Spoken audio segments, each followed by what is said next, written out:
sekalian. Tak ketinggalan bos saya, Tan Sri Ismail Cik Ros, sebab dia bos pesara lah. Tadi siapa pun tak sebut nama dia, saya pun tak tahu. Tentang kami dah pencet. Yang berhormat, saya nak pergi terus kepada keadaan, kerana saya ambil daripada ketika saya menjadi ahli Persatuan Pegawai yang diwartakan tahun 2005. Inilah APCMC yang kami perjuangkan sehingga dia postpone sampai ini hari. So I would like to take you from there on until today. Pertama, saya nak tanya yang berhormat, mengapa perlu ada satu badan yang menjaga, mengawal, melihat segala-galanya ke atas PDRM, Badan Penguatkuasa Ulur Negara ini? Padahal yang berhormat sendiri sebagai seorang peguam lebih faham kuasa rasuah. I give you one very simple example. Seorang penjaga tandas awam, duduk di meja, datang seorang yang agak sombong, saya nak guna tandas OKU sebab lapang. Tak boleh. Bawa keluar duit RM3 bagi, boleh. Kuasa penjaga tandas kita tak nampak, tapi ini berlaku kerana dia nak bilik tandas yang mudah, yang besar. Sama juga yang lain-lain. Developer perumahan datang jumpa dengan pihak berkuasa tanah. I would like to gunakan tanah reserve yang di tepi sungai ini untuk jadikan jalan supaya dia tak makan projek perumahan saya. Saya nak buat tempat parking. Tak boleh. Ini tanah kerajaan. Negotiate mari 2 unit untuk you, 2 unit untuk anak you, and I give you nak pergi mana? Nak pergi Australia? I will give you 100,000 and you go. Lulus. Boleh. Ada laporan dia akan buat menjadikan tanah reserve kerajaan, boleh. Mengapa? Orang tak tahu. Kerana benda itu berlaku dalam bilik ekon antara dia dengan pegawai DO tu saja. Tapi polis ini berlaku di lapangan. Yang berhormat, please, can I have your attention please? Anggota polis trafik di lapangan, di tepi jalan, semua orang nampak. Tahan satu kereta, speeding, lalu datang ke tingkap, minta lesen, bagi lesen, pergi bercakap mari. Nampak pesalah ini, terus pergi ke kereta. Tiba-tiba datang balik. Nobody knows what actually transpired. Tetapi ia adalah satu persepsi. Kereta yang ditahan kemudiannya nampak. Pergi ke kereta, datang balik, terima kasih, salam, masuk dalam kereta, jalan. Persepsi. Polis ambil rasuah. Tetapi sebenarnya apa yang berlaku? Tahan. Pakcik, pasal apa laju ni? Saya nak balik, mak saya tengah uzur, tengah nazar. Pakcik jangan laju. Kalau pakcik laju, mak pakcik yang uzur, pakcik yang meninggal dunia kerana kemalangan jalan raya. Saya kesian pada pakcik, jangan macam ni pakcik. Terima kasih lah. Dia pun balik ke kereta. Isteri tanya, apa bang? Polis tu tadi tahan sebab kita laju. Abang bagi tahu kat dia, dia kata jangan laju, nanti pakcik jadi apa-apa, lagi pakcik lagi susah. Baiknya polis, bang, ni bulan-bulan puasa ni bang. Bang ambil kuih ni bang, bagi kat dia buat buka puasa. Bagilah RM10 bang untuk dia beli air ke apa ke. Ikhlas. Datang dengan RM10 dan kuih, bagi kepada budak polis. Kata tak boleh, ni jangan, saya dah lepas, pakcik baliklah, bawa pelan-pelan. Selamat sikit atas jalan raya. Tak, saya ikhlas, isteri saya pun ikhlas. Tolonglah. Oleh sebab tak nak buang masa, budak ni pun ambil bungkusan, ambil duit salam, ambil tak kata. Polis ambil rasuah RM10 tepi jalan. Ini berlaku. Bagaimana kita nak menangani masalah yang begini? Di lapangan, di sana sini, semuanya berlaku di depan mata. Dan orang membuat persepsi. Tidak tahu apa yang berlaku, dialog apa yang mereka bercakap. Bagaimana? Siapa yang jadi mangsa? Lalu masyarakat mula bercakap. Masyarakat mula membenci polis. Padahal dia orang tak tahu polis ni POLIS itu saja pun pasal orang lain ia susah. POLIS. Inilah dia yang terjadi. Oleh itu, saya sokong IPCMC ini, tapi bukan dalam bentuk yang sebegini. EAIC ini dibesarkan, letakkan IPCMC di dalam itu, fokus kepada polis, tetapi merangkumi kepada semua penguatkuasa, tak kira siapa.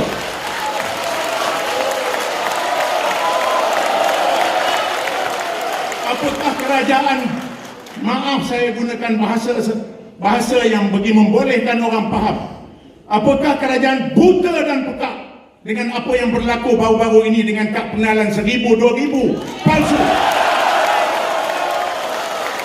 Mengapa tidak ambil tindakan? Mengapa diam? Mengapa polis ni semua ni nampak sangat salahnya? Terus, masalahnya diam. Datuk cakap lagi, belum dapat jawab lagi. Datuk cakap. Tan Sri saya ni, Allahummah, tak boleh Tan Sri, ketak untuk ni, ketak.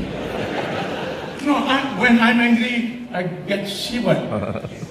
Tak boleh. You are okay, I know, because you are a lawyer. Likewise, I am. I'm sorry, bukan nak tunjuk kata saya, tapi saya ni lawyer yang ada lebih 1B, lawyer bobok. But I have my LLB. 1989, I got my degree. I think you were still studying, I think at that time. Were you?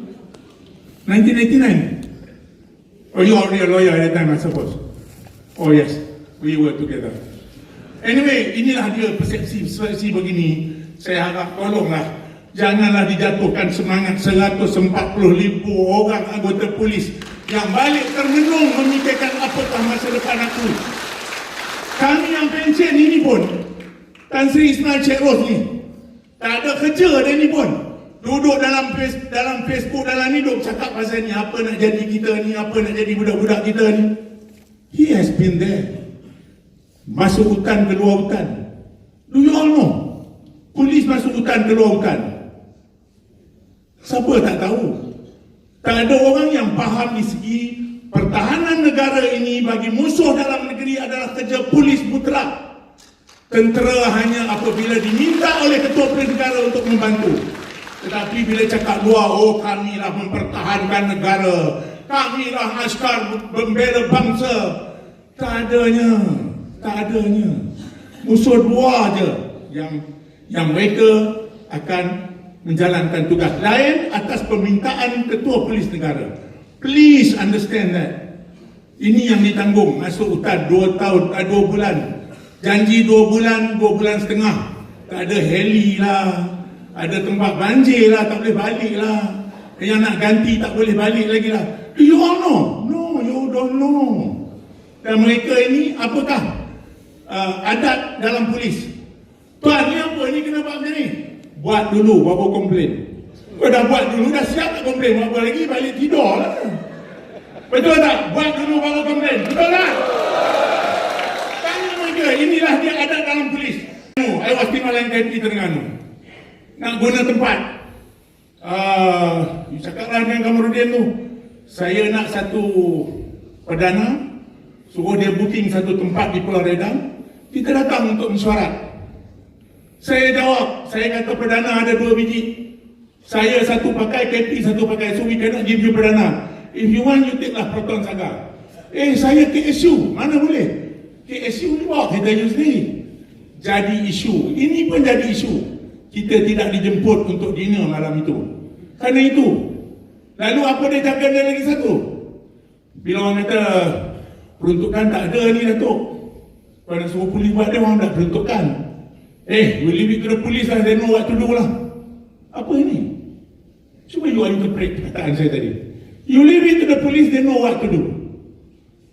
You all yang dekat kementerian tu menggalakkan budak-budak ni pergi mengemis, pergi minta, pergi jumpa toke, pergi cari sponsor.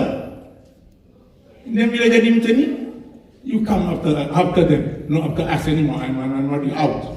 But I still feel it because saya anak polis. Bapak saya dengan bapak IGP satu squad. Ni kan cerita banyak-banyak lagi kan. I'm sorry. Jadi ini tak patut. You got to revive back lah, tolong. Supaya mereka ni tak jatuh semangat. Saya nak cadangkan. Saya tak nak mengutuk saja, tapi nak cadangkan. Mengapa tidak dibuat begini? Bukan untuk polis saja. untuk semua penguatkuasa. Apabila ada orang offer, mari pada saya misalnya, Cik Din, saya bagi 2,000 lah, tolonglah saya. Negotiate sehingga dia betul-betul bagi. Bila nak bagi? Sekarang saya dah bawa 2,000. Okey, bagi. The moment bagi, tangkap. Tapi stipulatekan dalam peraturan dan undang-undang, duit yang dirampas itu 2,000, 50% adalah untuk orang yang menangkap. 50% go to consolidated fund supaya dapat digunakan oleh kerajaan. Dan cerita ini akan menakutkan orang ramai untuk bagi. Sebab dia kata kalau bagi kena tangkap, duit rugi lagi 2,000, dan anggota itu pula akan dapat 1,000 daripada itu, serta rekod perkhidmatan dia akan dibagi 1 markah tambahan untuk kenaikan pangkat. Ada dia berani.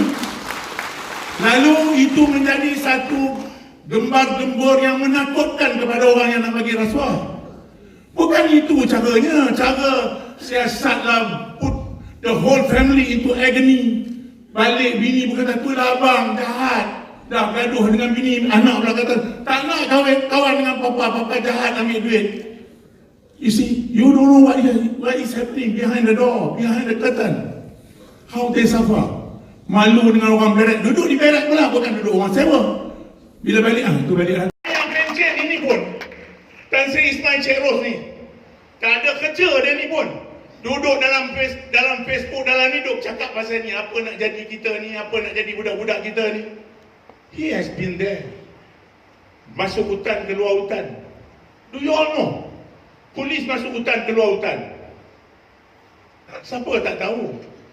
Tak ada orang yang faham di segi pertahanan negara ini bagi musuh dalam negeri adalah kerja polis mutlak. Tentera hanya apabila diminta oleh ketua polis negara untuk membantu. Tetapi bila cakap luar, oh kamilah mempertahankan negara, kamilah askar membela bangsa. Tak adanya. Musuh dua aja yang mereka akan menjalankan tugas lain atas permintaan ketua polis negara. Please understand that. Ini yang ditanggung. Masuk hutan 2 tahun, 2 bulan. Janji 2 bulan setengah. Tak ada heli lah, ada tempat banjir lah, tak boleh balik lah. Yang nak ganti tak boleh balik lagi lah. Do you all know? No, you don't know. Dan mereka ini apakah adat dalam polis? Tuan, ni apa ni kena buat macam ni? Buat dulu baru komplain. Kau dah buat dulu, dah siap nak komplain. Apa lagi? Balik tidur lah. Betul tak? Buat dulu baru komplain. Betul tak? Inilah dia adat dalam polis. Buat dulu baru komplain. Orang kementerian nak datang Terengganu, Awas Timbalan KP Terengganu, nak guna tempat. Cakaplah dengan Kamarudin tu, saya nak satu perdana, suruh dia booking satu tempat di Pulau Redang. Kita datang untuk mesyuarat. Saya jawab, saya kata perdana ada 2 biji. Saya satu pakai KP, satu pakai, so we cannot give you perdana. If you want, you take lah Proton Saga. Saya KSU, mana boleh? KSU juga kita use sendiri. Jadi isu, ini pun jadi isu. Kita tidak dijemput untuk dinner malam itu. Kerana itu. Lalu apa dia jaga dia lagi satu? Bila orang kata peruntukan tak ada ni Datuk, kau nak suruh polis buat dia, orang tak peruntukan. You leave it to the police lah, they know what to do lah. Apa ini? Cuba you interpret perkataan saya tadi. You leave it to the police, they know what to do. You all yang dekat kementerian tu menggalakkan budak-budak ni pergi mengemis, pergi minta, pergi jumpa toke, pergi cari sponsor. Dan bila jadi macam ni, you come after them, not after us anymore. I'm already out. But I still feel it because saya anak polis. Bapak saya dengan bapak IGP satu squad. Ni kan cerita pula panjang-panjang pula tu kan. I'm sorry. Jadi ini tak patut. You got to revive back lah, tolong. Supaya mereka ni tak jatuh semangat. Saya nak cadangkan. Saya tak nak mengutuk aja tapi nak cadangkan. Mengapa tidak dibuat begini? Bukan untuk polis saja. Untuk semua penguatkuasa. Apabila ada orang offer, mari pada saya kata, Cik Din, saya bagi 2,000 lah, tolonglah saya. Negotiate sehingga dia betul-betul bagi. Bila nak bagi? Sekarang saya ada bawa 2,000. Okey, bagi. The moment bagi, tangkap. Tapi stipulatkan dalam peraturan dan undang-undang, duit yang dirampas itu 2,000, 50% adalah untuk orang yang menangkap. 50% go to consolidated fund supaya dapat digunakan oleh kerajaan. Dan cerita ini akan menakutkan orang ramai untuk bagi. Sebab dia kata kalau bagi kena tangkap, duit rugi lagi 2,000, dan anggota itu pula akan dapat 1,000 daripada itu, serta rekod perkhidmatan dia akan dibagi 1 markah tambahan untuk kenaikan pangkat kerana dia berani. Lalu itu menjadi satu gembar-gembor yang menakutkan kepada orang yang nak bagi rasuah. Bukan itu caranya. Cara siasatlah put the whole family into agony. Balik bini berkata, tu lah abang jahat, dah bergaduh dengan bini. Anak pula kata, tak nak kawan dengan papa jahat ambil duit. You see, you don't know what is happening behind the door, behind the curtain. How they suffer. Malu dengan orang berak, duduk di berak pula, bukan duduk orang sewa. Bila balik, tu balik lah tu ambil RM8 je dia ambil tu. Apa nak buat RM8 ambil, ni yang lelaki ni pula beritahu kat bini. Tu, Kamarudin balik, semalam kena tangkap, ambil RM8. The whole berak cakap pasal dia. Ini YB tak tahu. Saya anak polis, saya tahu. Menangis tengok kadang-kadang benda-benda begini berlaku. Then you all start focusing on police. I don't know for what. Why just you stay put dengan you punya EIAC tu? Jaga semua orang, perbesarkan, perkuatkan, perkukuhkan the so-called IPCMC. Within that, then they can memantau semuanya, tak payah buang duit. Siapa yang nak memantau ni IPCMC ni? Apa ingat dewan ni apa, malaikat ke? Oh! Apakah mereka ini tak boleh ada orang yang datang jumpa? Apakah mereka ini tidak ada dia punya soft spot dia? Manusia tetap manusia. Tak ada soft spot duit, soft spot perempuan. Tak ada soft spot perempuan, enjoy. Salah satu mesti punya. Habis-habis tak ada nak tunjuk alim, setahun setiap tahun pergi umrah. Tahun ni aku nak pergi umrah dengan Datuk Kamarudin lah. Supaya lepas ni aku boleh minta apa-apa dengan dia, pergi. Wah Tok, kita duduk ni lah, hotel tinggi, hotel tengah depan kampah apa semua ni, kita pun fall. Balik-balik dia Datuk, ya. Ada satu projek ni, kalau Datuk masuk, anak Datuk pun nak pergi ni, director atau apa tak boleh. Bukan rasuah Datuk. Cuba tengok anak-anak setengah-setengah orang besar-besar, anak-anak orang politik, bapak dia tak terlibat. Tapi dia jadi director lah, jadi itulah, jadi inilah. Kerja tak buat pun. Beg pun tak beg pun. Tapi tukar kereta setahun 2 kali. Kerana bapak dia masih lagi boleh tolong tokek tu. Tahukah IPCMC ni benda ni? Tahukah orang politik? Lalu kita balik kepada sejarah IPCMC ni. Ini semua berlaku ketika saya minta maaf, saya bukan orang politik. Lim Kek Siang dan kawan-kawannya ditangkap di bawah Ops Lalang. Timbullah itu kemarahan. Polis ni berkuasa sangat. Tangkap tak payah bercara, tahan orang. Lalu jadikan modal politik. Bercakap sehingga kerajaan terpaksa tunduk dan menubuhkan IPCMC. Hanya memenuhi kehendak naluri penyokong parti sahaja sebenarnya. Apa yang nak dibuatkan pada polis ni? Apa? Tolonglah. Balik ke drawing board. Masukkan. Saya setuju.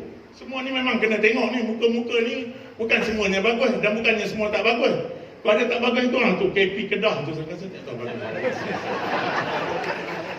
Jadi saya mintalah YB secara berseluruh pun, ini semua anak-anak buah saya belaka dulu.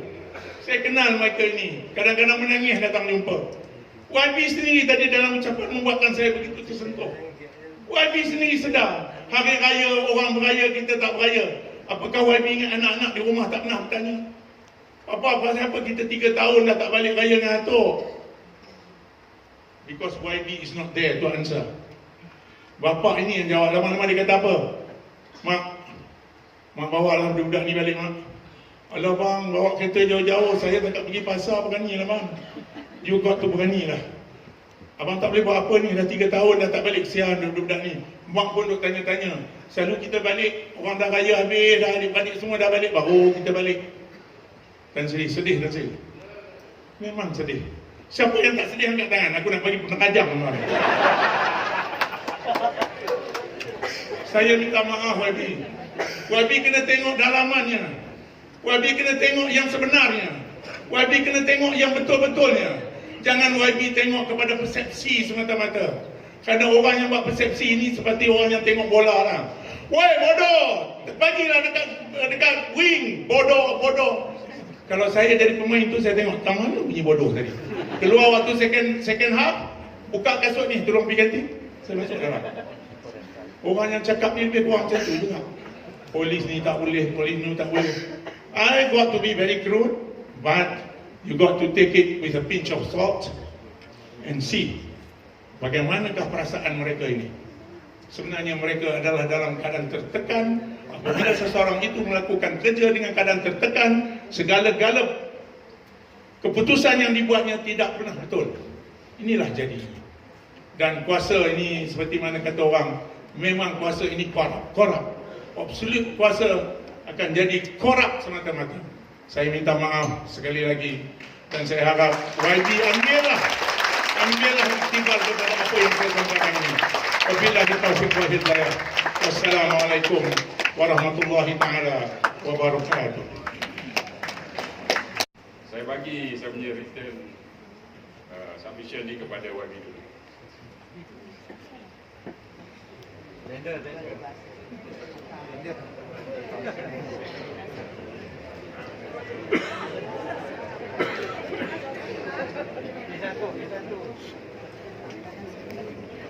Banyak isu, tapi oleh kerana terhad pada dua, saya akan membangkitkan satu isu konstitusional dan satu lagi isu law.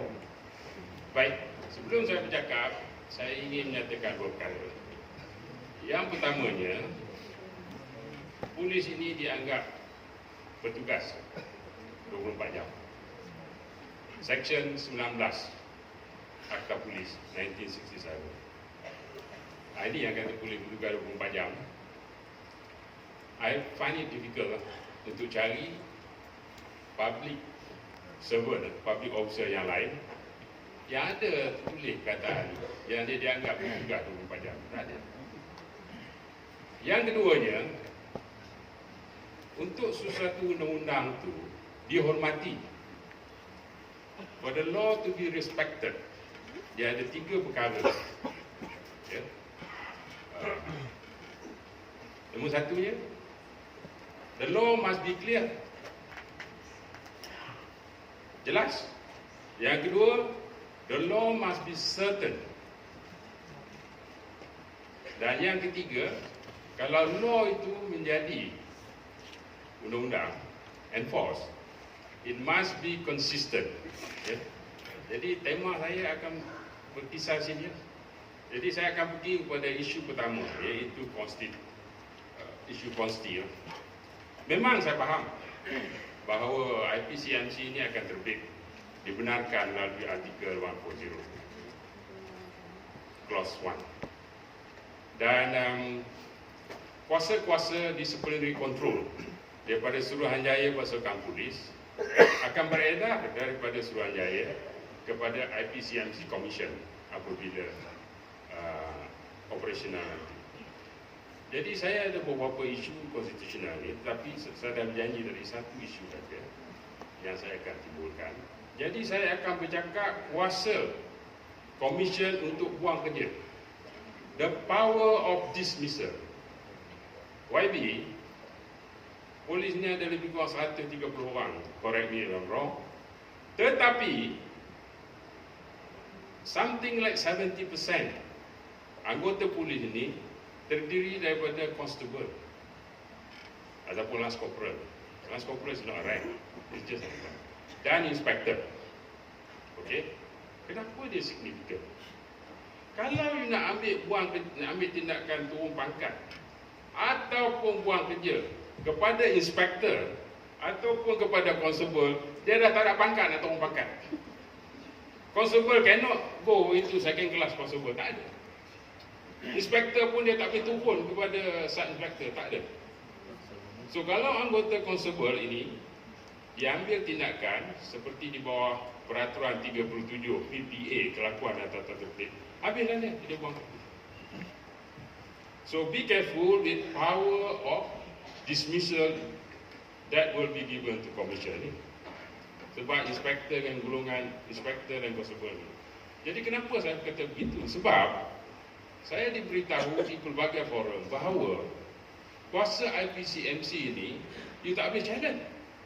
Kerana ayat terakhir klausa 1 artikel 40 tu menyatakan bahawa no provision of this law, meaning IPCMC law ni, is invalid if it is inconsistent with this part, PART. Part tu dikatakan daripada artikel 132 lah. Polis 135 kuasa untuk dismissal 140. Tetapi tuan-tuan dan puan-puan, YB Datuk Seri, kerjaya polis ni livelihood tau. Constable, inspector ni livelihood tau. Macam kita juga. Livelihood is protected under Article 5(1) of Federal Constitution, which is fundamental liberty. Kalau you kata ayat terakhir dalam artikel 140 tu adalah shield, perisai, maknanya apa-apa yang dibuat oleh komisen ni tak boleh di-challenge kerana ada perkataan tu. I think you think again. Sebabnya Constitution, word of Constitution, Raja Azlan Shah kata, cannot be interpreted in a pedantic way. Sebab even the most eminent jurist, the late Tun Sufyan and the late Raja Azlan Shah dalam kes Datuk Osman Baginda memandang isu yang sama tetapi come with a different conclusion. Jadi kalau tuan-tuan, datuk-datuk daripada IPC, daripada siap dengan GICC mengatakan bahawa ada pandangan daripada Peguam Negara mengatakan the text of this IPCMC Bill 209 is constitutional, terpulang kepada tuan-tuan dan puan untuk meyakinkan ni yang datang ni kepala-kepala, yang di bawah mereka ni, constable dengan inspector. Can you yakinkan mereka ini bahawa the text of IPCMC in the current form will survive the test of disciplinary control? Whether it can survive the test of disciplinary control. Sebab disciplinary control under artikel 140 itu dia terhad. But IPCMC ini dua kepala. Dia ada kriminal, dia ada civil. So be careful with the power of dismissal. You must be able to explain kepada anggota-anggota ni, yes, the text of IPCMC as it is now is constitutional. Don't come with, jangan beritahu anggota, kalau you tak puas hati, you challenge this in court. I think this person who said this must be very shallow. Kenapa? Kalau you deep pocket, you can hire the Shakti, you can hire the Katris, you can hire the Times, all the best lawyers in the country. But constable ni, take home pay dia 650. Macam mana dia nak ambil satu lawyer? So very very careful with this. Kenapa saya kata macam ni? Di bawah proceeding, tuan-tuan dan puan-puan, proceeding tata tertib, you kata nak ambil tindakan buat kerja ni, you masih belum attach apa regulation dia. Kalau macam PPA, kelakuan dan tata tertib 1993 itu, dia ada regulation dia. Section 35 kata apa? You boleh show court letter, you ada masa. Peraturan 36 kata tindakan bukan buang kerja, macam ni cara dia.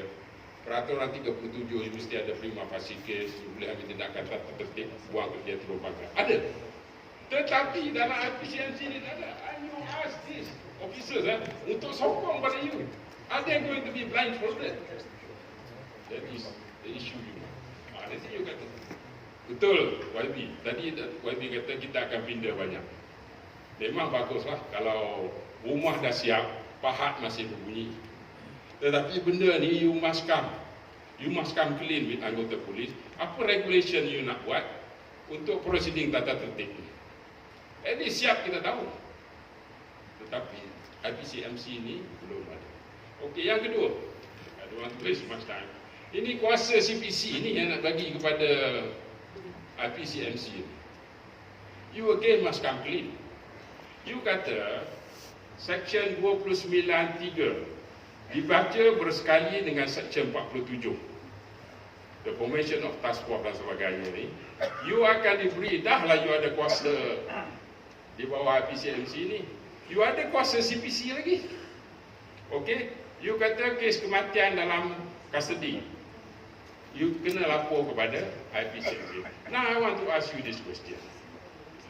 Dalam CPC very clear, kalau ada orang mati dalam lokap, OCS tu, it is his duty to investigate the cause of death. Kalau dia tak tahu apa sebab lagi, dia akan buka SDR. Okey? Dia siasat, bawa mayat tu, pergi postmortem, ambil exhibit, simpan, and 2 days later, kita bagi tahu IPCMC. Commission hantar pegawai penyiasat. We are going to have 2 parallel investigation now. My question is, who has higher right? Adakah pegawai komisen ni beritahu OCS ni, you bagi tu, apa nama body tu, dah buat postmortem belum? Kalau dah buat, aku nak buat lagi 1 kali. Postmortem, you bagi all exhibit. Dan apa fokus siasatan komisen ni? You must tell pegawai-pegawai polis depan kita ni. Whether you want to investigate salah laku anggota semasa kematian, ataupun you nak menyiasat jenayah, cause of death.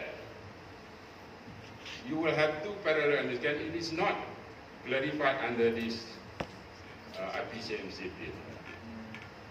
Lagi satu, kuasa CPC ni, boleh ni menyiasat dia menjadi tau.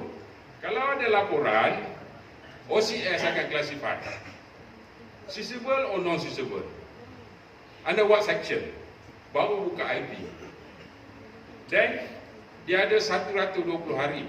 Sorry, dia ada 3 bulan plus 1 week under Section 120 CPC untuk mengemukakan laporan dia kepada DPP. And police is only answerable to 1 person, and that person is DPP.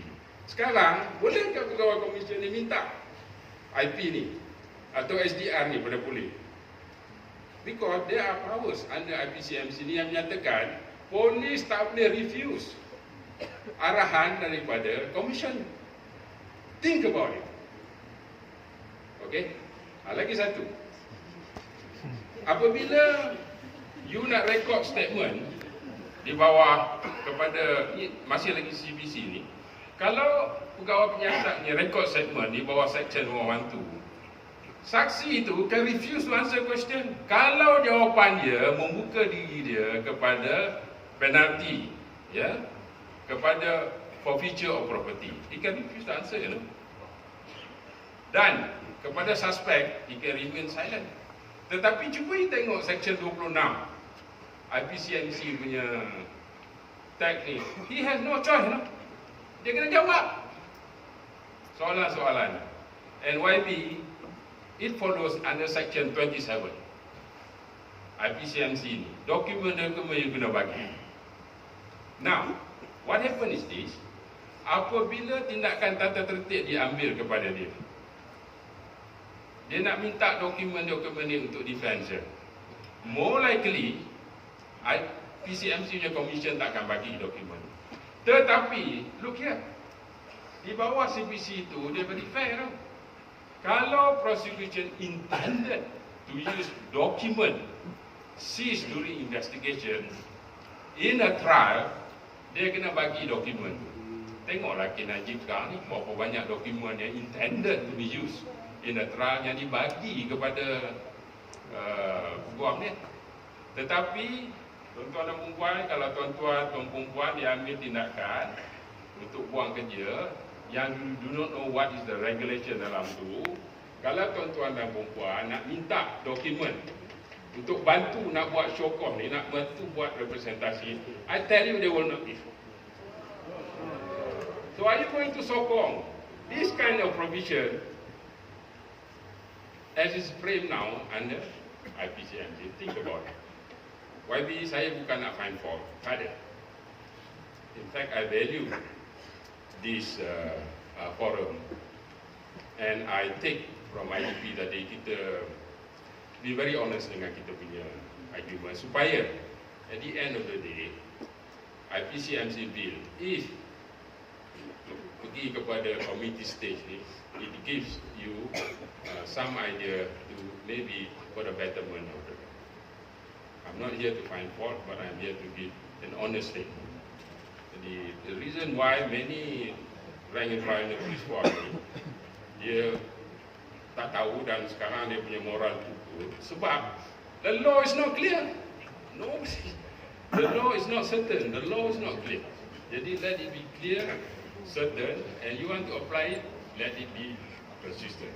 Last thing, never think too high of yourself, because this Muslim philosopher Ibn Sina once said, nobody has a monopoly of wisdom. No one has a monopoly of wisdom. Thank you very much.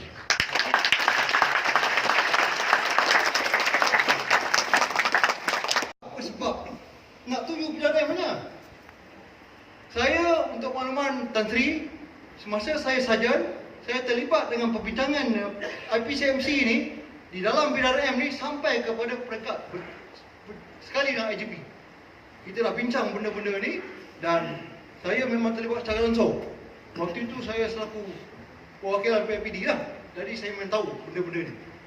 Dan apa yang dapat saya perkatakan di sini, kita penjawat awam memang menyokong kerajaan. Baik kerajaan terdahulu, apatah lagi kerajaan sekarang. No way. Tak ada sebab kita tak sokong kerajaan.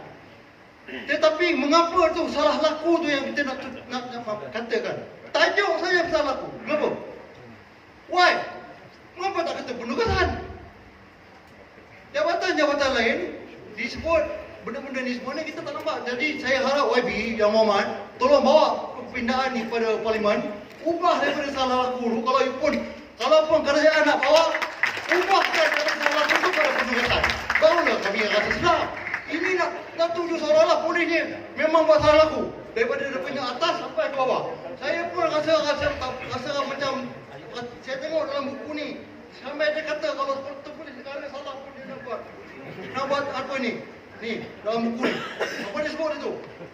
Ketua Polis Negara. Najib siap. Saya cukup sayang dengan ketua negara saya ni. Betul. Belakang sekali mana? Orang nak pimpin ni jadi mata pun dari dulu. Tapi tak apa. Hati kuat.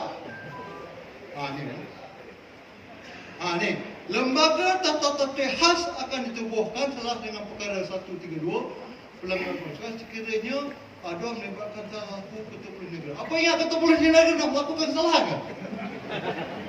Jangan macam tu. Jangan tuju kepada ketua polis negara seolah-olah bila ketua polis negara ni akan melakukan kesalahan ni semua dia akan buat salah ni. Saya SI, saya 1 star general dalam rank 5. Walaupun saya tak pernah kenali. Saya mesti kalau saya daripada PGA, komander Brigade Tengah ni saya sini. Komander saya sini garang ke. Semua siwa-siwa betul lah, bukan betul lah kena apa ni, kena marah lah maknanya. Bahasa kasar kan. Tapi bila tengah SI tu, okey SI ada apa? Dia tak marah. Jadi ini yang saya rasa kerajaan hari ini patut ubah. Saya minta YB tolong ubah. Pergi ke parlimen sana, bawa pindah ni, tajuk ubah, tak laku tu buat. Saya sedih. Walaupun saya tapi semangat saya untuk macam yang itu soalan saya yang paling isu utama bagi saya. Saya harap benda ni akan berlaku sekiranya Dato' YB bawa memang Benjar maknanya pure punya orang Sabah. Memang cantik. Dan kalau mungkin dia jadi kenyataan, saya akan cari YB. Saya akan cari. Secara personal. Terima kasih. Jadi terima kasih dan saya